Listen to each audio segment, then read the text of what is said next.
Friend, कैसे हैं आप। जैसा कि हम सभी जानते हैं, झारखंड गवर्नमेंट ने 2020-21 के लिए बजट मार्च में लाई है, जो वैसे स्टूडेंट्स के लिए बहुत ही जरूरी है जो जेपीएससी, जेएसएससी, जेटीईटी जैसे एग्जाम्स के लिए तैयारी कर रहे हैं। तो चलिए आज हम झारखंड बजट पूरी डिटेल में समझते हैं।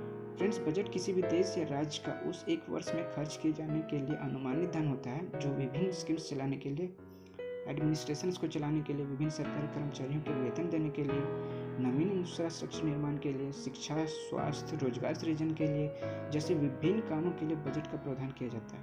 वित्त वर्ष 2020-21 के लिए झारखंड गवर्नमेंट में फाइनेंस मिनिस्टर रहे रामेश्वर उरांव ने बजट विधानसभा में पेश किया था। इस बार का कुल बजट 86,370 करोड़ रुपए रखे गए हैं, जो कि सरकार की रेवेन्यू और इनकम से कहीं ज़्यादा है। इसके लिए राज्य सरकार को केंद्र पर अनुदान के लिए और बैंकों पर उधार के लिए आश्रित भी रहना पड़ता है। तो चलिए हम देखते हैं कि सबसे पहले सरकार के राजस्व कहाँ से आ रहे हैं और कितनी आ रही है। इसके लिए हमारे पास यह चार्ट है, आप इस चार्ट को देख पा रहे होंगे अपने स्क्रीन पे, जिसमें सबसे पहला है रिवेन्यू रिसिप्ट।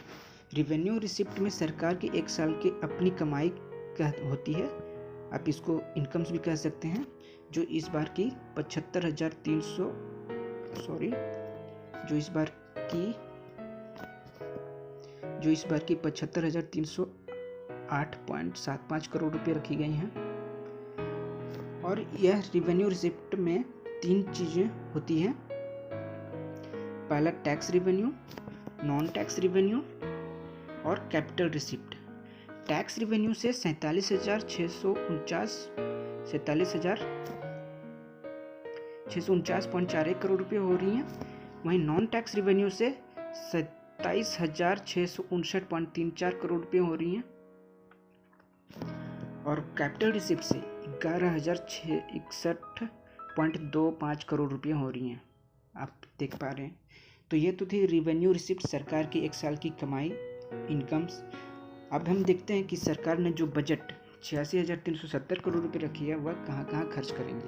सबसे पहला है, उसके लिए हम देख लेते हैं यहाँ पे 6th नंबर में कैपिटल एक्सपेंडिचर। कैपिटल एक्सपेंडिचर में सरकार ने 37,445.06 करोड़ रुपये रखी है। इतना 37,445.06 करोड़ रुपया वह एस्टेब्लिशमेंट एक्सपेंडिचर पे खर्च करेंगे, जैसे कि सरकार को चलाने के लिए जो गवर्नमेंट मशीनरी होती हैं, कार्यालय, मंत्रालय, संगठन, उन पे खर्च किए जाएंगे। वहीं नेक्स्ट देखें तो ऑन रिवेन्यू अकाउंट।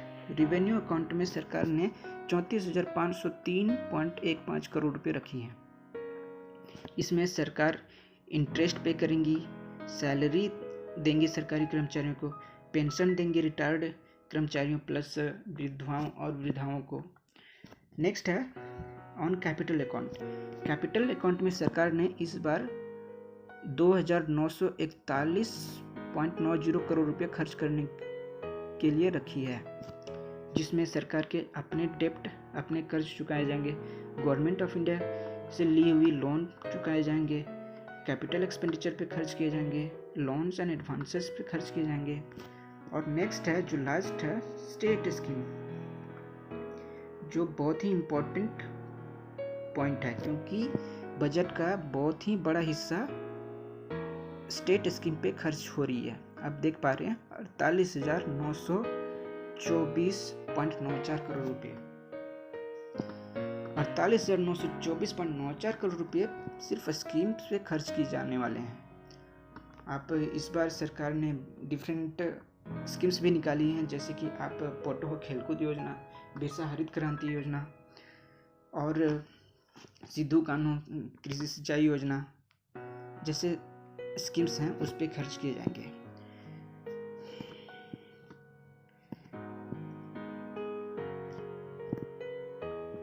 कुछ और चीज़ें हैं तो हम देख लेते हैं नेक्स्ट पेज पे। आप यहाँ पे देख पा रहे हैं लास्ट रो में रिवेन्यू डेफिसिट। रिवेन्यू डेफिसिट जो इस बार का है वो 1,992.81 करोड़ रुपये है। रिवेन्यू डेफिसिट जो total revenue expenditure minus total revenue receipt है, अगर वह घटाने के बाद हमारा जो आता है वो 1,992.81 करोड़ रुपये हैं। तो यह तो थी सरकार के बजट प्लस उनके रिसिप्ट, जो रेवेन्यू रिसिप्ट कितनी कमाई हुई और कितनी वो खर्च करने वाली हैं, वह इसमें हम देखें। कुछ और चीज़ें हैं तो हम अब नेक्स्ट पेज पे देख लेते हैं। रुपीज कम्स फ्रॉम, जो रुपी, जो आप जैसा कि मैंने आपको बताया रेवेन्यू रिसिप्ट, वह रेवेन्यू रिसिप्ट कहाँ से आई वह हम यहाँ पे पाई चार्ट के माध्यम से देख लेते हैं। सबसे पहला है state shares of central taxes. Central taxes से स्टेट को कितनी आमदनी हो रही है, वह 30.08% है। वहीं स्टेट के अपने टैक्सेस से होने वाली कमाई 25.09% है। हम देख पा रहे हैं यहाँ पे state on non taxes, state के अपने नॉन टैक्सेस से होने वाली कमाई 13.68% है, जबकि अनुदान से 18.34% हो रही है। वहीं उधार से सरकार 12.74% इकट्ठा कर पा रही है। वहीं recovery of loans and advances, अगर सरकार बैंकों के माध्यम से पब्लिक को लोन देती है तो उससे होने वाली कमाई मात्र 0.07% है, जिसे आप देख पा रहे हैं। तो इस तरह से सरकार के रिवेन्यू रिसिप्ट हुए, सरकार ने अपनी कमाई शो की है यहाँ पे इस तरह से। आगे देखते हैं कुछ और चीज़ें हैं। रुपीज गोज टू, सरकार अपने बजट का कितना हिस्सा किस चीज़ पे खर्च करेंगी वह देख लेते हैं। तो सबसे पहला है, आप देख पा रहे हैं यहाँ पे एजुकेशन पे 15.64%, यह सबसे ज़्यादा है। बजट का सबसे ज़्यादा हिस्सा एजुकेशन पे खर्च किए जाने वाले हैं, 15.64%, 15.64% सिर्फ शिक्षा पे। वहीं दूसरे नंबर पे देखें तो रूरल डेवलपमेंट इंक्लूडिंग पंचायत ग्रामीण विकास पे 13.22% खर्च किए जाने हैं बजट का। वहीं तीसरे नंबर पे देखें तो पुलिस एंड डिजास्टर मैनेजमेंट, जिसपे 8.32% खर्च किए जाने वाले हैं। फोर्थ में सबसे ज़्यादा अगर खर्च की जाएंगी तो वह है वेलफेयर इंक्लूडिंग माइनॉरिटी वेलफेयर, जन कल्याण के लिए, जिसमें माइनॉरिटी कम्युनिटी को भी इंक्लूड किया गया है, वह 8.28% है। फिर एग्रीकल्चर पे देखें,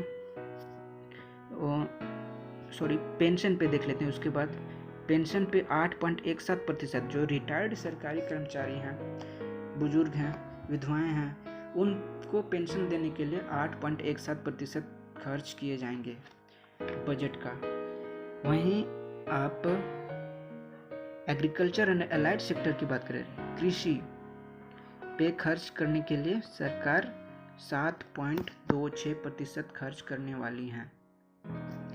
एक और इम्पोर्टेंट पॉइंट है वह हेल्थ। अब देख रहे हैं अभी कोरोना क्राइसिस चल रही है, और उस हालत में जो हेल्थ पे रखा गया है वह मात्र 5.31% है, जो कि बहुत ही कम है, बहुत ही कम है। सरकार को इसके लिए और थोड़ी सोचनी चाहिए थी। खैर अब चलें नेक्स्ट पॉइंट पे। अब उसके बाद देख लेते हैं development, urban development and drinking water, या urban development and drinking water पे 6.72% खर्च करने की योजना बनाई गई है। वहीं रोड एंड ट्रांसपोर्ट पे 4.99% खर्च किए जाने हैं। एनर्जी पे 5.65% खर्च किए जाने हैं, और इंटरेस्ट और कुछ अब देख पा रहे रीपेमेंट ऑफ लोन्स। तो यह तो थी सरकार अपने बजट कहाँ और कितना खर्च करने वाली है, हमने डिटेल में देख लिया। अब थोड़ी कुछ और चीज़ें देख लेते हैं। आप इस ग्राफ के माध्यम से देख सकते हैं जो ग्रांट इन ये कंपोनेंट ऑफ रेवेन्यू रिसिप्ट, जो हमारा रेवेन्यू रिसिप्ट हुआ वह ग्राफ के माध्यम से देखते हैं कि वह कैसे और कहाँ से आई है। सबसे पहला है जो पर्पल कलर में है, वो ग्रांट इन एड की बात करती है, अनुदान की। अनुदान से सरकार को जो कमाई हुई है वो 15,839.93 2.00 करोड़ रुपये हुई हैं। वहीं नॉन टैक्सेस से सरकार की कमाई जो हुई है वो नॉन टैक्सेस से वह 11,820.34 करोड़ रुपये हुई हैं। स्टेट के अपने नॉन टैक्सेस से कमाई हुई है वह 21,669.50 करोड़ रुपये हुई है। और सेंट्रल टैक्सेस से स्टेट को जो कमाई हुई है वह 25,979.91 करोड़ रुपये है, जो कि बजट का बहुत ही बड़ा हिस्सा है। आप यहाँ पे क्लियरली देख सकते हैं। तो यह तो थी रिवेन्यू रिसिप्ट जो सरकार को हुई है। आगे चलते हैं, कुछ और हम देख लेते हैं। एक्सपेंडिचर एनालिसिस, जिसमें रिवेन्यू पे कितनी खर्च करनी है, और कैपिटल पे कितनी खर्च करनी है। रिवेन्यू के लिए आप एक डार्क ब्लू ग्राफ देख सकते हैं जो 73,315.94 करोड़ रुपए खर्च करनी है सिर्फ रिवेन्यू पे। वहीं कैपिटल पे 13,054.06 करोड़ रुपए खर्च करनी है। आप देख पा रहे हैं वो अभी 2020-21 में। आगे चलते हैं। की focus on farmers, tribals and youth. कुछ इंपॉर्टेंट फैक्ट्स हैं इसमें, जैसे कि farm loan up to ₹2 lakh, 2 lakh तक के फार्म लोन माफ किए जाएंगे सरकार के द्वारा। Minimum support price on agricultural products will increase. जो मिनिमम सपोर्ट प्राइस है खाद्यान्न पदार्थों पे वह इंक्रीज की जाएंगी, MSP इंक्रीज की जाएंगी खाद्यान्न पदार्थों पे। इंसेंटिव्स ऑफ ₹500 पर क्विंटल, प्रति क्विंटल धान पे 500 रुपये की इंसेंटिव्स दी जाएंगी। Loans to farmers at cheap interest rates for agricultural implements. किसानों को सस्ते दरों पे लोन्स दी जाएंगी ताकि वह एग्रीकल्चरल इम्प्लीमेंटेशन कर सकें। Increase in old age and window pensions, जो बुजुर्ग हैं और विधवाएं हैं उनके पेंशन्स में वृद्धि की जाएगी। 100 units of free electricity for domestic electricity consumers consuming up to 300। वैसे व्यक्ति जो 300 यूनिट तक का खपत कर पा रहे हैं उनके लिए 100 यूनिट फ्री बिजली दी जाएंगी फॉर डोमेस्टिक कंजप्शन। 100 यूनिट्स की बिजली फ्री दी जाएंगे वैसे उपभोक्ताओं को जो 300 यूनिट तक की बिजली खपत कर पा रहे हैं। Lands to landless, loans to tribal youth at a cheaper rate for the business.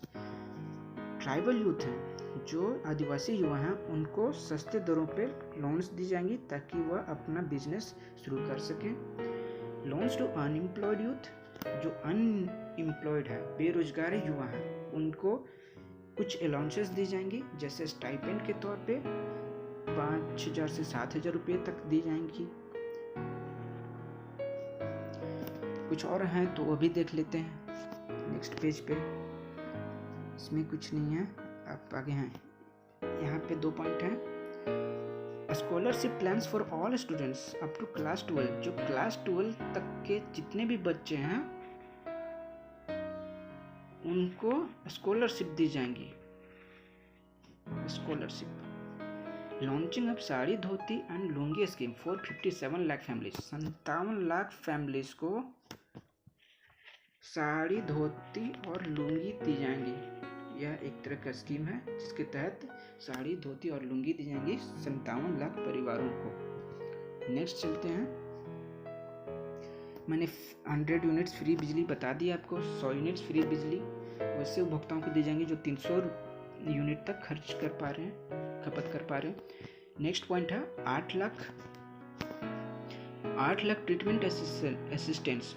8 lakh का ट्रीटमेंट सरकार अपनी तरफ से देगी वैसे व्यक्तियों को जिनका वाइटल ऑर्गन खराब हो रखा है, जैसे किडनी, लीवर, या फिर वो ब्रेन हेमरेज से जूझ रहे हैं या फिर कैंसर से जूझ रहे हैं, तो उनके लिए सरकार 8 लाख का ट्रीटमेंट अपनी ओर से कराएंगी। लोन टू, यह चीज़ मैंने बता दी है आपको। नेक्स्ट चलते हैं, बाकी इसमें कुछ नहीं है। नेक्स्ट इसमें एक पॉइंट है आप यहाँ पे देख पा रहे हैं, मिड डे मील बनाने वाले रसोइयों के मानदेय में 500 रुपये की वृद्धि की गई है। जिन्हें 1500 रुपये की मिलती थी उन्हें अब 2000 रुपये मिलेंगी। तो यह 500 रुपये की मानदेय में वृद्धि हुई है। बाकी इसमें कुछ और नहीं है। नेक्स्ट पेज पे चलते हैं। इसमें एक पॉइंट है कि 100 मोहल्ला क्लिनिक सरकार खोलने की योजना बना रही है इस बजट के तहत, ताकि और इस तरह के डिफरेंट जो स्कीम्स हमने जो डिस्कस की है उसके माध्यम से सरकार का जो महत्वाकांक्षी जीडीपी ग्रोथ रेट कर रखी गई है जो 8% है उसको पूरा कर सके। तो फ्रेंड्स, यह तो थी 2020-21 का डिटेल्ड एक्सप्लेनेशन। अगर कुछ चीज़ें छूट गई होंगी तो आप कमेंट जरूर करें, लाइक एंड सब्सक्राइब भी ज़रूर करें, ताकि मैं नेक्स्ट वीडियो और भी अच्छी तरह से बनाकर ला सकूं। तब तक के लिए धन्यवाद।